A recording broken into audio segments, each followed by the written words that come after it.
ပရိသတ်များအားလုံးပဲမင်္ဂလာပါရှင်။ကျမတို့ရဲ့မြန်မာ Top Entertainment Channel မှာပြန်လည်ကြိုဆိုလိုက်ပါတယ်။ကျမတော့တင်ဆက်သူဝေပါ။ကျမဒီနေ့တင်ဆက်ပေးသွားမယ့်ဇာတ်လမ်းလေးကတော့ဆရာမောင်ညိုမိုင်းတန်လင်းရေးသားထားတဲ့တစ္ဆာရွာမှာပြန်သွားကြသူများဆိုတဲ့ဇာတ်လမ်းလေးပဲဖြစ်ပါတယ်ရှင်။ဇာတ်လမ်းလေးကိုမစတင်ခင်ကျမတို့ရဲ့မြန်မာ Top Entertainment Channel လေးကို Like and Subscribe လုပ်ပြီးအားပေးထားဖို့မမေ့ပါနဲ့ရှင်။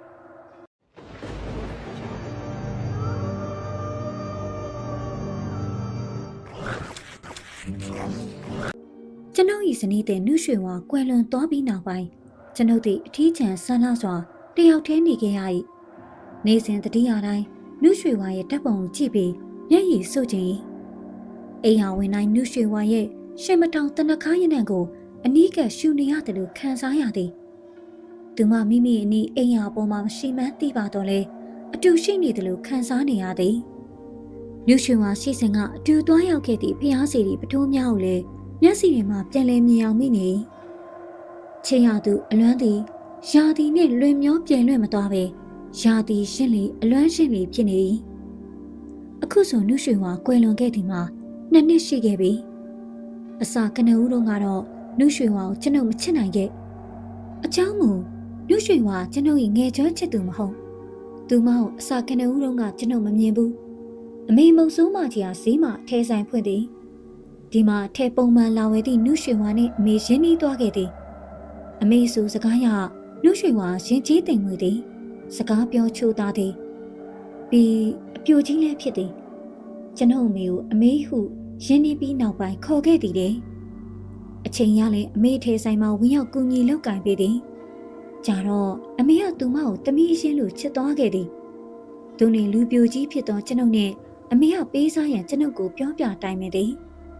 ကျွန်ုပ်ကအသက်30ရဲ့ရောက်သည့်တိုင်ရည်စားမထားဘူးအမေကိုကျွန်ုပ်ချစ်သည်အဖေမရှိသည့်ဘဝမှာအမေနဲ့ကျွန်ုပ်သည်တန်ရောစင်နှောင့်တီးထားသောအချင်းဖြစ်မကြာခဏပြောပါများတော့အမေကိုအားနာလာခဲ့ရသည်နှုရွှေဝါလည်းမကြာခဏအမေနဲ့အိမ်ကိုပါလာသည်နှုရွှေဝါသည်အသားဖြူဖြူရပ်ပုပုနဲ့လုံးလုံးကြစ်ကြစ်ရင်ရင်လေးဖြစ်ပြုံးလိုက်လေပချိုင်းကွက်လေးခွက်၍ဝင်သွားသည်ကိုကအလားတစ်မျိုးဖြစ်သူမရဲ့လောင်ဆွဲမှတ်လွန်းလာ၍မဟုတ်အမေစကားကိုမြေဝဲမကျနားထောင်တော့တားလိမ်မာတယောက်ဖြစ်စေခြင်းသည်အမေစိတ်ချမ်းသာစေခြင်းသည်ဒုနှင့်ကောင်းငိတ်ခဲ့လိုက်သည်ကျွန်ုပ်နှင့်နှုရွှေဝါရဲ့မင်္ဂလာပွဲကိုအမေကြကြနာနာလုပ်ပေးခဲ့ဆွေမျိုးသားချင်းများကနေနေလာရွှေနှင်းများဟုချီးမွမ်းကြ၏ကျွန်ုပ်တို့နှုတ်စလုံးကလူပြိုကြီးအပြိုကြီးမင်္ဂလာမောင်နှံအဖြစ်အဆက်ကြီးရှက်၍လူပုံလဲမှအလွဲလွဲအမှားမှားများဖြစ်ရ၏ဒီလူနဲ့မင်္ဂလာဦးညတို့ရောက်ခဲ့ကြ၏မင်္ဂလာဦးညရဲ့ရှင်းခုံတန်သည်ကျွန်ုပ်တို့နှုတ်ရှင်မှာတတုတ်တုတ်တိုင်းတိုင်းဖြစ်ခဲ့ရ၏တဦးကိုတဦးပွေချင်းဖတ်ချင်းနမ်းချင်းမရှိအကိုလူလဲမခေါ်မောင်လူလဲမခေါ်အချစ်ရည်ညီမရည်လူလဲမခေါ်ခဲ့ကြကတင်အစ်မှုရထူကြီးပေါ်မှာကျွန်ုပ်ဒီဘက်လဲပြီးသူမဟိုဘက်လဲရင်မင်္ဂလာဦးညကိုတက်ပြင်းချတန်ချွေးစည်းချောင်းများနဲ့ကြော်လွန်ခဲ့ကြလေသည်အဲ့ဒီလိုနဲ့သူမအသားနဲ့ကျွန်ုပ်၏အသားတို့တစ်စက္ကန့်မျှထိတို့ဘူးချင်းမရှိပဲတပတ်တိတိအချင်းလင်မယားဖြစ်နေခဲ့ကြ၏သူမကျွန်ုပ်ကိုအမေရှိမှကိုချစ်ညိုဟုခေါ်၏ကျွန်ုပ်ကလည်းသူမကိုမနှုရွှေဝါဟုခေါ်၏အမေကကျွန်ုပ်တို့အချင်းလင်မယားရဲ့အခေါ်အဝေါ်များကိုတန်တော်ငေးချီနားထောင်ပြီးတမျိုးကြီးဖြစ်နေ၏တရားဝင်လင်မယားဘဝသို့မရောက်သည့်တိုင်နှုရွှေဝါသည်ကျွန်ုပ်၏အဝတ်အစားများကိုဖွတ်လျှော်၍မိဘူးတိုက်ပြီးထမင်းခုခတ်ကျွေးအိမ်ယာဆောင်များကိုခောက်ပြီးအိမ်ယာဝင်တိုင်းကတော့၍အိမ်လေးသည်ကျွန်ုပ်တို့နှုတ်စလုံးအချစ်ရဲ့ဘဝအရသာကိုမသိကြသည်အချစ်ဆိုတာဒါပဲလားအိမ်တောင်ကြီးဆိုတာဒီလိုပဲလားကျွန်ုပ်ကအလုပ်ကိုနက်နက်သွား၏နေဝင်မှပြန်လာ၏နှုတ်ရွှေဝါကအိမ်မှာချက်ပြုတ်၏ပြီးမိကိုထမင်းချိုင်သွားပို့ပြီးဈေးကူရောင်းပေးညနေရောက်ရင်သုံးဦးသာထမင်းတူစား၏ထမင်းဝိုင်းတွင်အမေရှိမှနှုတ်ရွှေဝါကကျွန်ုပ်ထမင်းပကံတဲသို့ဟင်းများခတ်ထည့်ပြီးအဲ့ဒါဆိုအမေကပြုံးပြီးကျွန်ုပ်ကစားဖက်သည်နှုတ်ရွှေဝါကပန်းထိုးသည်ကျွန်ုပ်ပခုံးကိုမှီ၍ရဲပွဲဖွဲ့သောစကားသံများကိုအမေမကြားရတနေ့ကျွန်ုပ်ဖျားနာယောဂဖြစ်ခဲ့ရတော့သည်အလုတ်ကိုမသွားနိုင်ဆရာဝန်ပိတ်၍အိမ်ခေါ်စိတ်ကူရ၏ဒီမှာကြောင်ကရမ်းဖြစ်နေသည့်ကျွန်ုပ်ကိုနှုရွှေဝါက ကိုဖိရင်ဖိပြုစုရှာ၏ကျွန်ုပ်သည်ရေခဲဘက်တင်နေသည့်ကြားမှအမေကိုတကြောကြောခေါ်နေနုရွှေဝါအမိကိုအာကိုတကြီးခေါ်နေမိသည်တဲ့နောက်ကျွန်ုပ်သိရသည်မှာအမေလက်တစ်ဖက်နှင့်နုရွှေဝါလက်တစ်ဖက်ကိုအာကိုတကြီးကရင်ကျွန်ုပ်ကြောင်ကတန်းစကားများပြောနေသည်တဲ့အဲဒီမှာကျွန်ုပ်နုရွှေဝါကိုချစ်သည့်အကြောင်းလဲပါသည်တဲ့ကျွန်ုပ်ရဲ့စိန်ကာပြုမှုမှုများကိုခွင့်လွှတ်ပါရန်တောင်းပန်သည့်စကလုံးများလည်းအဆက်မပြတ်ဟုသိရ၏ဆိုရနှင့်ထုံညကဆ၍ချမ်းတုံနေသောကျွန်ုပ်ရဲ့ကိုနုရွှေဝါတညာလုံးပွေးပိုင်ရင်မိုးလင်းကနီမှကျွန်ုပ်နှင့်နုရွှေဝါတို့အချင်းတစ်ခုရွက်ဆုံဖွင့်ပြီးတမှုတရားပင်လေကိုဖြတ်လိုက်ကြသည်မှာလှိုင်းလေကြီးခဲ့၏လေလဲလူခဲ့၏တက်လဲလွင်ခဲ့၏ခုမှကျင်နာမျက်နှာမှုနှင့်ထုံမုန်းနေသောအချစ်သည်ဘူးရာမှပွင့်ရာမှမွေခုတော့လေပြေမှတနွေ့နွေ့တသင်းသင်းနေထိုနေ့မှထိုချစ်မှဆ၍အကိုရီခေါ်တန်သည်ကပ္ပအပြင်ကိုရှံခဲ့သည်အချစ်ရီနုရီခေါ်တန်သည်နိုင်ရန်မှဖြတ်မရအောင်ကပ်နေသည်ကျင်နာခြင်းမျက်နှူးခြင်းယူရခြင်းများဖြင့်အချစ်ဥယျာဉ်သည်ရွက်ပြူရွက်နှုသည်များနုသစ်စိမ့်ဆူကအချစ်ခေါင်းလောင်းတန်တာယာနေတော့လေသည်ဆန္ဒကိန်းဒီမောင်နှံလိုတညဝီးမကိုစိုးရိမ်နေကြသောကျွန်ုပ်တို့အချစ်သည်ခုတော့ကိန်းဒီချောင်းချဖြစ်ခဲ့ရပါပြီမောင်နှံဆောင်ဘူးတူနူတုံမြူတူပျော်ပါဤတောပြားတွင်ဒေါသလိုတောချင်းစုံလျက်မိုင်းမုံညစ်တဲ့နေုံတက်ကပန်းရက်တောင်ယူပန်းဝေချူလျက်ချင်းသူငယ်ချက်ပန်းရက်ရှိ၍ကလျက်ကလေးကိုရှိလျက်မှုကတတ်တူမြဝါနှဲ့ကရင်ကွင်းတင်ကာယူရမဆဖြော်ပြေမုန်းတယ်နေသောတပြေရိတ်ဆက်ချမ်းရည်မြဝဲပခက်ရင်နှွယ်တန်းစင်လျက်ငယ်လင်တလဲကြည့်ကြမရေလွှဲကြလည်းငယ်ရှင်ရင်သည်ရှင်ကြတွန်းလိုက်အောင်ပါသည်ဗလာဟိယပြူလာဆန္ဒကိန်းဒီမောင်နှံလိုမခွဲနိုင်မခွာရက်ကျွန်ုပ်တို့အချစ်သေးနေစဉ်နုရှင်ဝါရန်ကုန်မြစ်သုံးဆိုင်မှာသင်းမောနေရင်ရှေးအောက်သို့ပါသွားခဲ့ရသည်မိုးရေဆွဆွလေးကျွာတွင်ချမ်းအားပေးသောတောင်ပြေးမြောက်ဝန်းညှိုးမြန်းပူစာဟာတာနုနှင့်မဲကိန်းဒီဆုံးခဲ့ပြီဟုနတီမြင့်ညိုဟိုမာဘက်ကအသက်ဝိညာဉ်စင်ပြီးမတက်တပတ်လဲလဲတမြည်တန်တန်ဆိုရွှမ်းမြိုက်တဲ့ခေါ်ဆိုင်ဆက်နဲ့ကြာညက်ညူစင်တက်ထက်ခြင်းသည်ရွှေစင်တရှင်မြင်းပါလှဲ့ဟုချိနဲ့ပြောင်းမွေလွမ်းတောင်ဝိ၍ခုံကွေ့တလုံးဟာလက်တည်ကိန်းဒီဖိုလွမ်းတယ်လို့ကျွန်ုပ်ရင်ခွဲရချေပြီရင်နှလုံးအိမ်မှာစီးဖြာကြသောမျက်ရည်မြစ်သည်အရှိန်ပြင်းစွာစီးခဲ့တညဝီးတာကိုပင်နှစ်ပေါင်း900ငိုကြွေး၍လွမ်းမဝအားမရဖြစ်ခဲ့ရသောဆန္ဒကိန်းဒီလက်သစ်ကျွန်တော်တို့ချစ်သည်ရေခွဲ၍အသေးကျွေခဲ့ရလေပြီကျွန်ုပ်သည်အချစ်ကြောင့်ကြေကွဲပြီးအရက်သမားဘဝလုံးလုံးရောက်လို့ဖြစ်ခဲ့ရ၏အချိန်တို့သည်သူ့ဝစ်စုံသူ့ကကျုံးနှင့်သူ့ဆက်ကိုယ်သူတောင်းဝင်ချေစွာကာသွားခဲ့၏ရာသီကအလွမ်းကိုဝါမြူခဲ့၏ဒီမှာပဲလေးစားချစ်ခင်အပ်ပါသောမိခင်ကြီးလေလူကြီးယောဂါနှင့်စုံပါသွားခဲ့လေရွှေမြင့်မို့တောင်ထိပ်နှင့်မြစ်တာမြင့်မို့ကောင်းငင်ပြိုခဲ့ပြီးနောက်ကိုယ်စိတ်ကိုထင်ရင်အမေလက်ငုပ်ထဲဆိုင်ကိုကျွန်ုပ်ဦးစီးပြီးလောက်ကင်နေချိန်တနနီးပါးကအလွမ်းကိုဖော်ပြရင်ဘဝကိုနှစ်သိမ့်ဖြည့်သိမ့်နေချိန်ကျွန်ုပ်အိမ်ထဲသို့ချက်တူရွေးလေးတစ်ကောင်ရောက်လာခဲ့အလွန်ကိုထူးဆန်း၏ကျွန်ုပ်ပြတင်းပေါက်တကားဖွင့်၍ငေးမောနေစဉ်ထိုချက်တူရွေးလေးကျွန်ုပ်လက်ပုံလာနာ၏ပြန်လဲမပြန်ကျွန်ုပ်၏လက်ကိုသူ့ရဲ့နှုတ်သီးကောက်ကောက်နီးနီးရဲရဲနဲ့စိတ်ပြီးကစားသလိုလုံနေ၏ကျွန်ုပ်ကသူ့ကြောကုန်းနီးနီးရဲရဲအမွှေးကိုလက်နဲ့ပုတ်တက်ပေးလိုက်တော့အခါငှက်ကလေးမင်းကဘယ်ရလာလဲမင်းငါနဲ့နေချင်လို့လားနေပါငှက်ကလေးရဲ့ငါလည်းအဖော်မဲ့ထီးကြံတကောင်ကြွက်ပါမင်းရောက်လာတော့လေငါဖော်ရတာပေါ့ထိုနေ့ကစားပြီးချက်တူရဲ့အမကလေးသူ့ရွာသူ့အိမ်ရှိရသူမပြန်တော့ကျွန်တော်အိမ်မှာနေတော့သည်ထူးခြားသည်ကသူ့ကိုလှောင်ချိုက်နဲ့ထားတာမကြိုက်တို့ဖြစ်အိမ်ထဲမှာလွတ်လပ်စွာနေခွင့်ပေးထားရ၏မြေပဲဆန်ပြောင်းမှုဆန်နဲ့ငရုတ်သေးစိမ့်လေးများကိုချိုက်နေတတ်၏ညဘက်ရောက်လေကျွန်တော်အိမ်ရနဘေးနားမှာဝင်၍အိပ်မိုးလင်းလင်ကျွန်ုပ်ပါးကိုနှုတ်သီးနဲ့စိတ်ထိုး၍နှုတ်၏တခါတော့ကျွန်ုပ်စိတ်ကူးရင်ရင်နဲ့မေးလိုက်မင်းဟာဘာတူလဲမင်းဟာငါရဲ့မေးလားသူကအတန်မပြုတ်ကျွန်ုပ်ကိုမော့ကြည့်နေသည်ငါမေမဟုတ်ရင်မင်းဟာငါမိန်းမနှုတ်ရွှေဝါလားသူ့ကလေးမေးလိုက်ရင်အတန်ဆာဆာနဲ့អော်လိုက်ပြီးကျွန်ုပ်ရဲ့ညာပကုံးပေါ်တန်ထား၍ကျွန်ုပ်ပါးပင်ကိုသူ့နှုတ်သီးနီးနီးရဲရဲနဲ့တူကစားရာကကျွန်ုပ်မှာနှုတ်ရွှေဝါအမှတ်ဖြင့်သူ့ကိုနမ်းရှုံမိလေဒီလိုနဲ့ကျွန်ုပ်ထဲဆိုင်ထွက်လင်ချက်တူရေလေးလိုက်ပါလာ၏ ကျွန်ုပ်ကချစ်စနီးကိုတတိယသည့်အနေဖြင့်ချစ်တူရီမလေးရဲ့အမည်ကိုရွှေဝါဟုအမည်ပေးထားလိုက်အထည်စည်းတန်းတစ်ခုလုံးကလည်းရွှေဝါကိုချစ်ကြ၏ရွှေဝါသည်ကလေးများအပြုံမင်းကလေးများနှင့်ရှင်းနေပြီးလူစကားများပင်စ၍ပြောတန်လာသည်ကအံ့ဖွယ်ဖြစ်လေ၏ဈေးတဲ့ဈေးဝယ်များကကျွန်ုပ်အမည်ကိုချစ်ညိုကိုနေ့စဉ်အခေါ်များသည်ကိုကြားရပန်များသောအခါချစ်ညိုခေါ်တက်လာ၏အနီးဝန်းကျင်ထဲဆိုင်မှမိန်းမများဖြစ်သောမက်ခင်စိန်မက်ကြိုင်တင်စသည့်အမည်များကိုနားရည်ဝ၍လိုက်ခေါ်နိုင်ရာကဈေးတဲ့ဈေးဝယ်များကအလွန်ကိုအံ့ဩကြ၏လိမ်မာလိုက်တာလူဘဝနဲ့နီးလိုက်တာလို့ဆိုကြ၏ကလေးများလည်းသူ့စကလုံးများသင်ပြီးလူဘဝပါရမီရေးဆက်နဲ့နီးလို့လားမသိမကြခင်ဈေးဝယ်ဧည့်သည်ပတ်စံခွေးမိန်းမယောက်ျားဟင်းအင်းကြိုက်တယ် no yes စသည့်စကလုံးများကိုလူကလေးတစ်ယောက်စကားပြောနေတယ်လို့ပြောနိုင်သောအခါလူလိုက်ရွှေဝါကိုကြည့်၍အံ့ဩကြ၏ချစ်ကြ၏စကြ၏နောက်ပြောင်သင်ပေးကြ၏အစဲတော့သင်မပေးကြပါနဲ့ဟုပြောထားရ၏ရွှေဝါကြီးနင်ချစ်ညိုချစ်လား yes ချစ်တယ်ဟေးရွှေဝါကြီးကိုချစ်ညိုငါတို့ခေါ်သွားမယ်နော် no မိမရွှေများကျွန်ုပ်နဲ့လာစကားပြောနေရင်ရွှေဝါကမကြည့်သလိုမျက်နှာထားနဲ့မှုန်တေတေလုံရင်ကျွန်ုပ်ကိုဆွဲစိတ်နေရကအေးပါရွှေဝါရနောက်ကိုစကားမပြောတော့ပါဘူးဟာဖဲပါထိုကဲ့သို့ပြောရ၏အော်ဘယ်ဘဝရေစက်နဲ့တန်ရုံးစင်ဖြစ်လာရပါလေအမေတော့မဖြစ်နိုင်နုရွှေဝါများငှက်ကလေးဘဝဝင်စား၍ရှောင်းလာလျော်သလားအိုးဟုတ်ငယ်မထင်ပါဘူးကြက်တူရွေးတို့တာလိကာတို့ဆိုတာလူနဲ့အနေနည်းရင်လူစကားပြောတတ်ကြစမြဲဥစ္စာတနေ့သောအခါကျွန်ုပ်ဘဝကိုအကြီးကျယ်ပြုပြင်ပြောင်းလဲမှုတွေဖြစ်စေမည်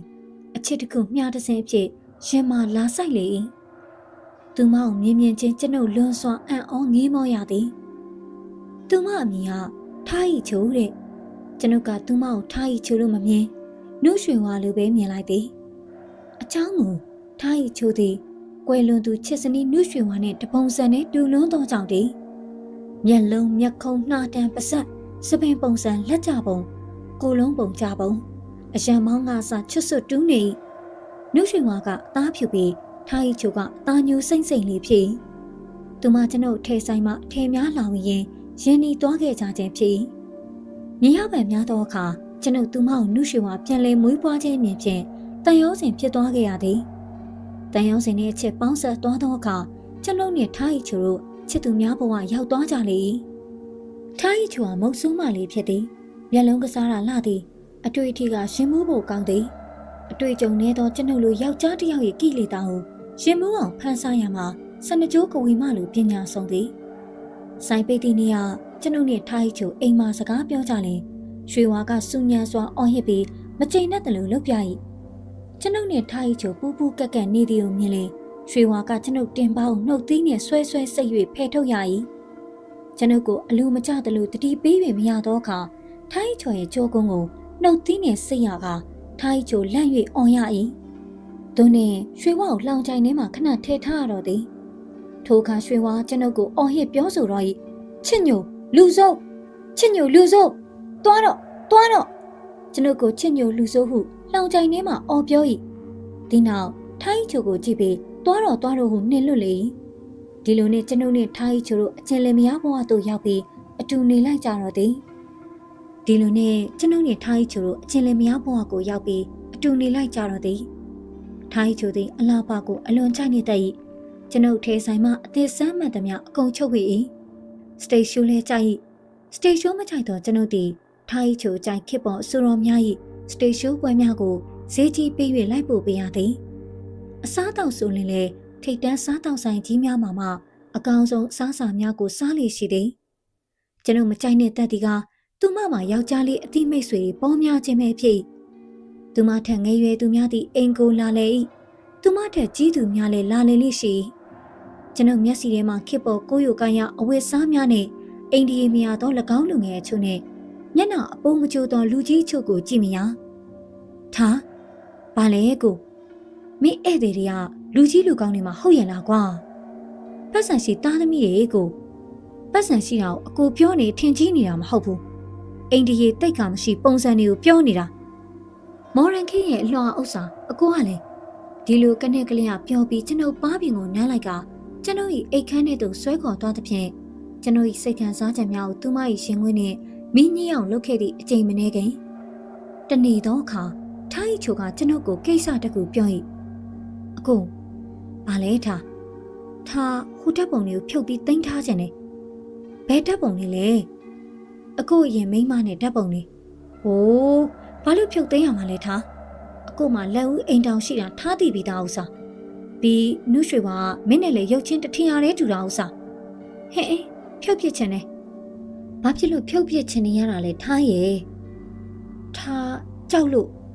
ဓာတ်ပုံကကြောက်စရာလားကွာဟမ်ထားကြောက်တယ်ကို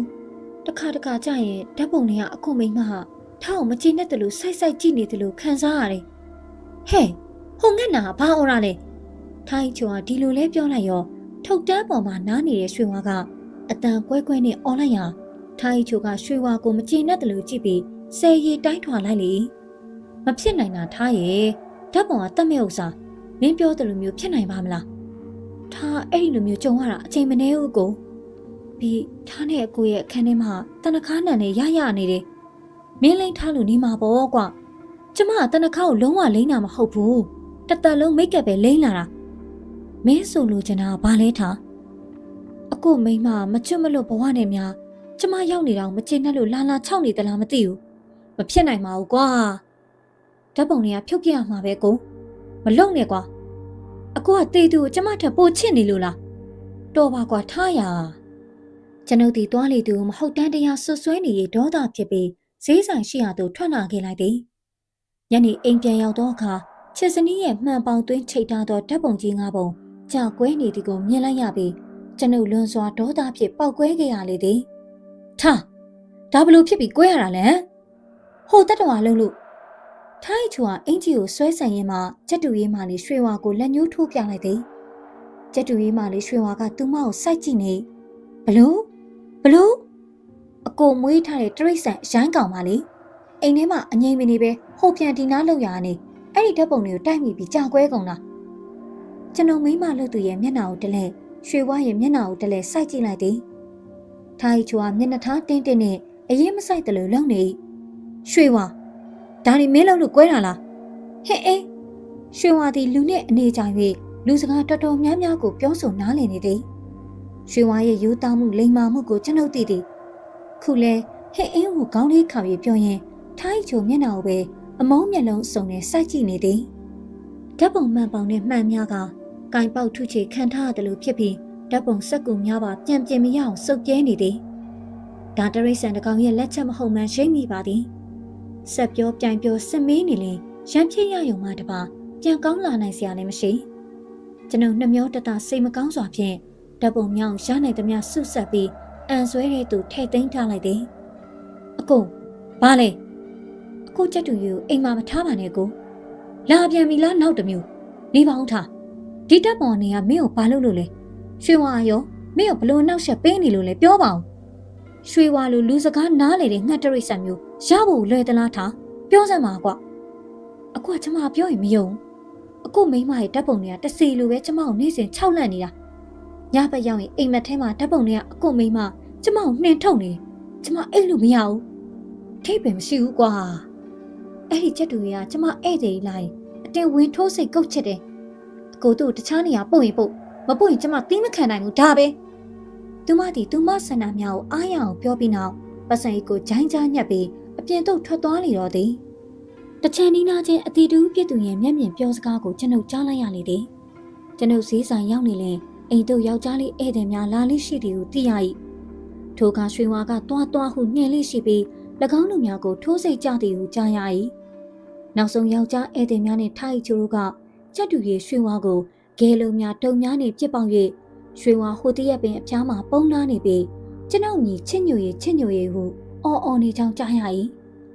နောက်တစ်ချိန်မှမို့ထိုက်ချို၏ဧည့်သည်မျိုးသားလေတနက်ယူလာပြီးရွှေဝါကိုလိုက်ပြရကရွှေဝါအိမ်ပြင်သို့ပြန်ထွက်ပြင်းရကြောင်းအဲ့ဝဲကြားရလေ၏ထိုက်ချိုဘာကြောင့်ရွှေဝါကိုမုန်းတီးနေတယ်လဲနှုတ်ရွှေဝါရဲ့တပ်ပုံများကိုဘာကြောင့်ကြောက်ရွံ့ရှာနေရတာလဲရွှေဝါကတော့ကျွန်ုပ်ပြန်ရောက်သည်နဲ့ပြေးချိုကပခုံးမှနားရင်ဧည့်သည်ဟု တစားစားပြော၏ကျွန်ုပ်ကထား၏ချိုကိုဘဲကဧည့်သည်လာလဲဟုမေးသောအခါအကိုဝမ်းခွဲတွေပါဟုပြောရင်ရွှေဝါကိုစိမ့်စိမ့်ကာကာမျက်လုံးနဲ့စိုက်ကြည့်နေလေတခုတော့ရွှေဝါကံကောင်းနေပါသေးတယ်ရွှေဝါသည်ကျွန်ုပ်ကြွေးသည့်အစားအစာမှလွှဲ၍မိသူကြွေးသည်ကိုမှမစား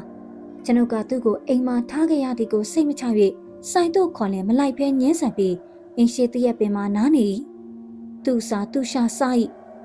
သူကျွန်ုပ်၌သို့မလောက်ဘဲဤချံဝင်းထဲမှနေခဲ့၍လေအိမ်ကိုဧည့်သည်လာသည့်အကြောင်းကျွန်ုပ်သိရခြင်းဖြစ်၏ဆိုရလင်ရွှေဝါသည်အိမ်ဖော်ကောင်းတူလည်းဖြစ်၏ခြံဆောင်တူလည်းဖြစ်၏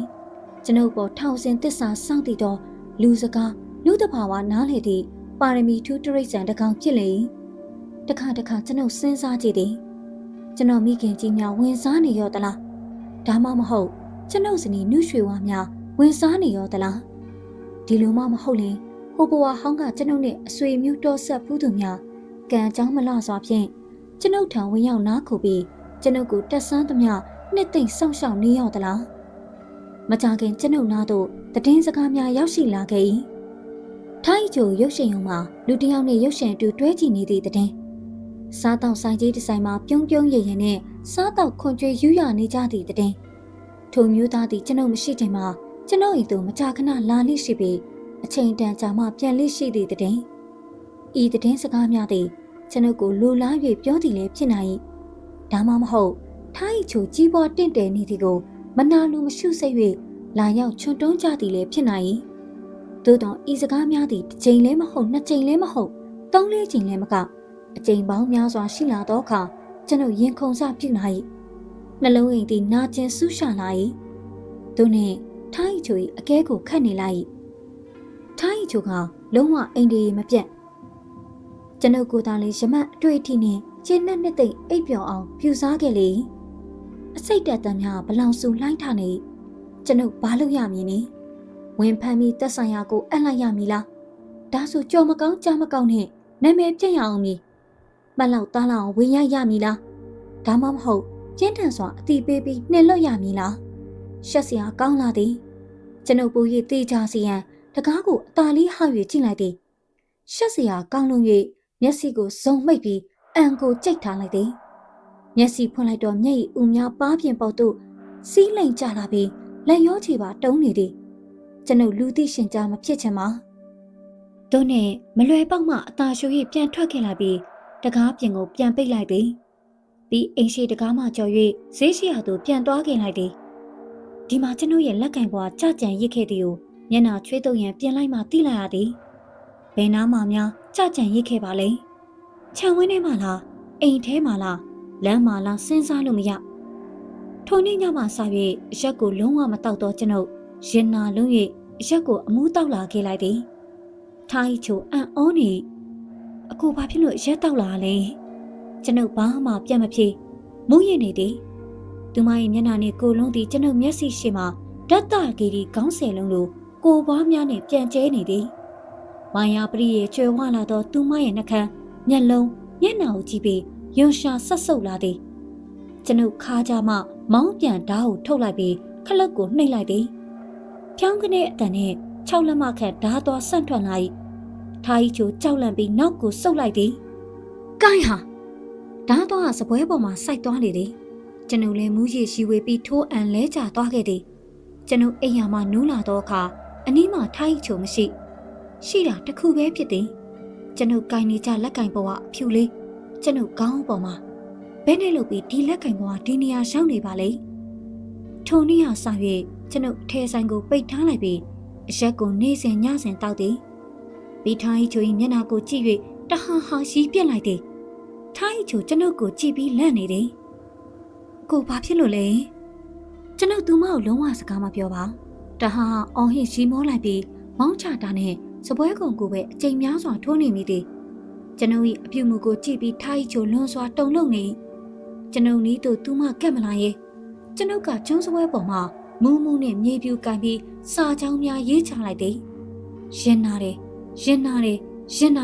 ဒါနဲ့အားမရတရင်တရိုင်နဲ့ထပြီးအိမ်နိုင်ရန်များဘီရိုများတမန်တလင်းများပေါ်မှာမြေပြူနဲ့စာများကိုရွတ်သွစွာလိုက်ရေးပြစ်လိုက်သည်ရင်နာတယ်ကိုနွားမှန်းမသိတာငါမုန်းနေ ငါဘာလုပ်ရမလဲဘာလုပ်ရမလဲထိုင်ချိုသည်တမန်တလင်းနှင့်အိမ်နံရံဗီဒီယိုစပွဲပေါ်မှာစာလုံးများကိုဖတ်ပြီးမျက်လုံးစုံပြူးကျဲထိတ်လန့်နေသည်ဒီနောက်ပြင်သို့ကမူးရှူတို့နှင့်ထွက်သွားခဲ့လေသည်သူမပြန်ရောက်သည့်အချိန်ကနေဝင်စပြုတ်ပြီးမီးလေးအောင်များလင်းနေသည့်အချိန်ထိုအချိန်မှာကျွန်ုပ်မူးရင်နေပါပြီကျွန်ုပ်သည်မူးနှင့်မိမလကော်ပဲရုပ်ရဲ့ရှင်ဝါကိုမောင်းပြန်ဓာတ်နှင့်ထိုးဆိုင်ပြီးအိပ်ပျော်သွားခဲ့ပါသည်သူ့ကြောင့်သူသိလို့လားမသိထိုင်ချိုဘာတခုမှမမေးရဲ့ကျွန်ုပ်ကလည်းတလုံးမှမမေးပဲကျွန်ုပ်ရင်မှာဒေါသများကိုသာအရက်နဲ့စိမ်ပြီးပောက်ကွဲပြနေလိုက်သည်အိမ်နံရံနဲ့တမန်တလင်းပေါ်မှာစာများရှိ၍ပောက်ကွဲနေမိသည်ကျွန်ုပ်ဘာဆက်လုပ်ရမလဲသူမကိုဟိုတနေ့ကမြင်ကွင်းဖြစ်စဉ်ကြောင့်ပြောပြပြီးကွာရှင်းလိုက်ရမည်လားဒါမှမဟုတ်သူမရဲ့ရှင်ဝါကိုမောင်းပြန်ဓာတ်တစုံထိုးသွင်းပြီးဒီအိမ်ခြံဝင်းထဲမှာပဲမြေမြုပ်သင်းကျိုဖျောက်ပြလိုက်ရမည်လားနေ့စဉ်အရက်တောက်ပြီးစဉ်းစားနေမိသည်ကျွန်ုပ်ရဲ့ရုပ်ကိုကျွန်ုပ်မှန်ထဲမှာပြန်ကြည့်မိအစားအစာကိုဥဖြစ်ခါပြုတ်ပြီးနေ့စဉ်အရက်တောက်နေလို့လားမသိမျက်တွင်းများခြောင်လာပြီးပါးနှစ်ဖက်ချိုက်ဝင်နေ၏စပင်များကဖွာလန်ကျဲနေ၏မျက်လုံးနှလုံးနီရဲနေ၏ရွှေဝါသည်ကျွန်ုပ်အရက်တောက်နေသည့်အနည်းရှိဗီဒီယိုပေါ်မှာနားရင်ကျွန်ုပ်ကိုချစ်ညိုဟုတဆာဆာခေါ်နေသည်ချစ်ညိုရွှေဝါနေရောတောက်မှာလားအရက်ကတို့ပေါ်မှာတက်ဆာရှိရဲ့ရွှေဝါအရက်ဟာတပတ်တောက်ရင်တပတ်မူးပြီးတဝက်တောက်ရင်တဝက်မူးတယ်ရွှေဝါရဲ့အရက်မှာဟန်ဆောင်ခြင်းတရားမရှိဘူးအရက်ကရိုးသားတယ်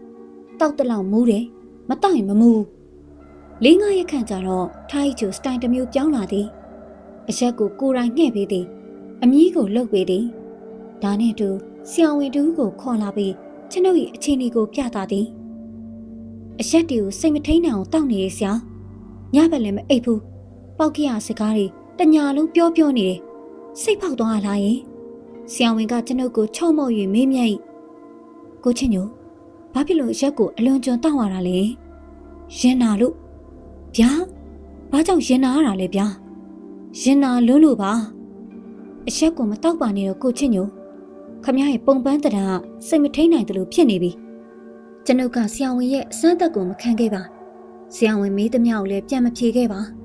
ကိုယောဂါကိုကိုသိပါသည်ချစ်ချင်းနဲ့ဆွတ်လွတ်ခြင်းဒီနှစ်ခုဘယ်ရာကိုရွေးရမှန်းမသိသည့်ယောဂါဒေါ်ထားချိုပြောပါဒေါက်တာသူယောဂါလက္ခဏာကစိတ်ဝေဒနာခံစားနေရတယ်လို့ဖြစ်နေတယ်ဒီတော့ဘာလုပ်ရမလဲဆရာသူ့ကိုစိတ်ချမ်းသာအောင်လုပ်ပေးပါဒီလိုမှမရရင်စိတ်ကျမ်းမာရေးစေယုံကိုပြသပေးလိုအပ်တယ်လို့ကုသပေးပါကြုံမယူလုံးဝမယူဗျနုရွှေဝါရေငါမှားသွားပြီဟေးငါမင်းပေါ်တစ္ဆာဖောက်ခဲ့မိတာခွင့်လို့ပါနုရွှေဝါငါတို့မကြခင်မင်းနောက်ကိုလိုက်ခဲ့မှာပါနုရွှေဝါမင်းငါ့ကိုမြန်လာခေါ်လဲပါနုရွှေဝါရေကျွန်ုပ်ဒီအရက်မှလွဲ၍ဘယ်အရာကိုမှမစုံမတ်တော့ထိုင်းချိုကိုကွယ်လွန်သူနုရွှေဝါနဲ့တူလွန်း၍ချစ်ခဲ့မိခုတော့နုရွှေဝါကနုရွှေဝါထိုင်းချိုဟာထိုင်းချိုပဲလေချစ်ချင်းလည်းမတူကျင်နာချင်းလည်းတခြားစီတစ္ဆာရှိမှုလည်းတောင်နဲ့မြောက်အရှိနဲ့နောက်အားလုံးဆန့်ကျင်ဘက်ကျွန်တော်မူးနဲ့အိပ်ပျော်သွားခဲ့သည်အိမ်မက်ထဲမှာအမေကိုတွေ့သည်အမေပါးပြင်ပေါ်မှာမျက်ရည်များအိုင်ဖွဲ့နေအမေကမျက်ရည်ဖွဲ့ပါနေကျွန်တော်ဖတ်ထားပြီးငိုးနေသည်ပြီးနုရွှေဝါလှချီလာနုရွှေဝါမင်းဘေကိုရောက်နေလေနုရွှေဝါကျွန်တော်ပွေဖက်ပြီးမျက်ရည်များနဲ့အားရပါရနမ်းရှိုက်သည်အနမ်းနဲ့အေးမြလိုက်တာရဲ့မိုးခေါင်ရေရှားရဝန်းမှာရွာလိုက်သည်မို့လို့နန်းဆန်းမှာနုရွှေဝါအကိုလိုချင်တဲ့အချစ်ကအဲ့ဒီလိုအချစ်မျိုးနုရွှေဝါရဲ့ညတိုင်းအကိုပါးပြင်ပေါ်မှာမင်းရဲ့တစ္ဆာအနမ်းမိုးများကိုပြိုင်ရွာပေးပါချစ်တော်နုရွှေဝါဒါမှမဟုတ်မင်းနေတဲ့ရွာကိုအပီးတိုင်ခေါ်သွားစမ်းမှာချစ်ရဲ့